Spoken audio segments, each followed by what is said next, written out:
Bonjour et bienvenue dans ce nouveau numéro du Boulevard de la Recherche à l'Université catholique de Lille. Nous avons le plaisir de recevoir aujourd'hui Clément Vasseur. Bonjour. Bonjour.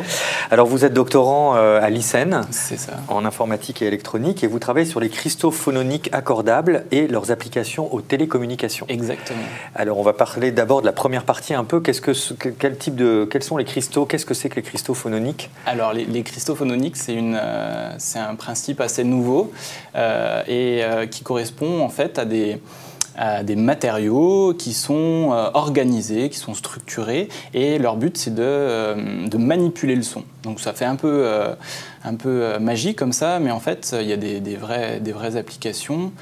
Par exemple, typiquement, les premières applications auxquelles on a pensé, c'est pour l'acoustique autour des voies, autour des autoroutes, pour filtrer les sons pour les autoroutes.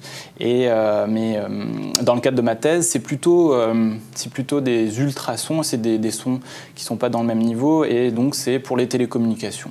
D'accord.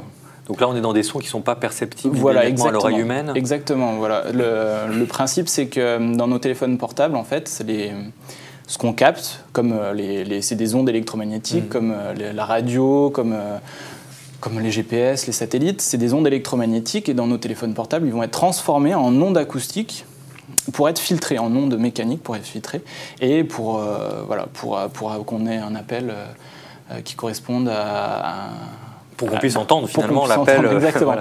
Mais voilà, il y a tout un système de filtrage et en fait, le rapport avec le cristal phononique, c'est que lui, en manipulant le son, il va le filtrer correctement. D'accord, parce qu'en fait, pour l'instant, au fond, qu'est-ce qui se... Voilà, en fait, pour résumer, les composants électroniques, ils filtrent facilement, mais on en a besoin de beaucoup pour par exemple, changer de pays et avoir un filtrage qui corresponde à chaque pays. Là, l'idée, c'est un peu comme votre radio. Quand vous tournez le bouton pour recevoir une radio, et vous allez changer le fil de votre radio, et là, ça serait pareil, par contre, sur un composant électronique qui est tout petit. Voilà. Donc, c'est des gains à plusieurs niveaux, j'imagine. Gains de simplicité, de rapidité. Voilà. Alors, aussi de baisser la pollution sonore aussi, indirectement. Alors, pas dans le cadre de ma thèse, mais oui, bien sûr. Alors, les gens qui travaillent sur les cristaux phononiques, ils ont vraiment des grandes idées. Imaginez même, on parle des sons audibles, mais imaginez même des ondes acoustiques à très basse fréquence, c'est les tremblements de terre. Les gens qui travaillent là-dessus, ils imaginent que la terre qui tremble, elle propage une onde, et si on organise certaines structures, ils peuvent, par exemple, imaginer de dévier le tremblement de terre ou le faire renvoyer. Ah oui, donc si on maîtrise justement ces cristaux, on peut quand même influer ou influencer même les résultats, enfin en tout cas la matérialisation, les conséquences. Tout à fait, c'est vraiment des applications directes intéressantes. Et donc à la fin de votre travail de recherche, comment ça va se passer? Vous allez proposer ça justement à des entreprises? Alors en fait, dans le cadre de ma thèse, c'est un peu une étape pré-industrialisation. Donc en fait, c'est une technologie qui va être directement applicable. Elle va être développée, elle va être encore plus miniaturisée, parce que moi je travaille sur une petite plaque de 10 par 10 mm, et ça va être encore plus miniaturisé pour les télécommunications civiles, militaires, les téléphones portables, des choses comme ça.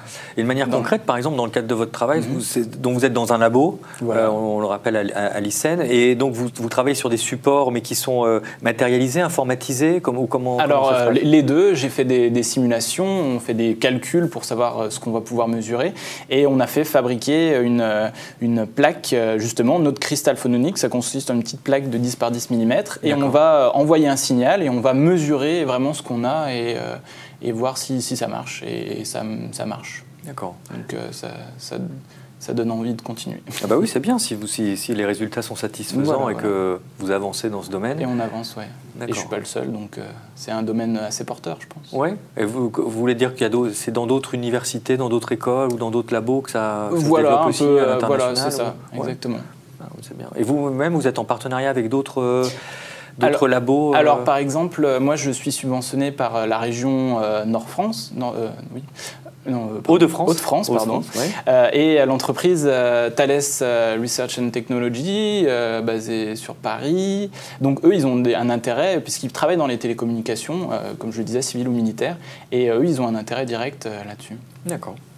Et donc vous, après le doctorat, vous vous destinez à quel type de... Continuer dans la recherche ou... Alors j'aimerais bien continuer dans la recherche, mais dans la recherche par exemple dans les entreprises ou plutôt au côté entreprise et voilà, industrielle. D'accord. Ouais. Ceci dit, c'est la suite un peu logique aussi du travail de recherche appliquée aussi Après, à des... je pense que je resterai ouvert à toute opportunité, mais... D'accord. Voilà. Bon, très bien. Merci beaucoup, Clément Vasseur. Merci beaucoup. À très bientôt pour un nouveau numéro du Boulevard de la Recherche.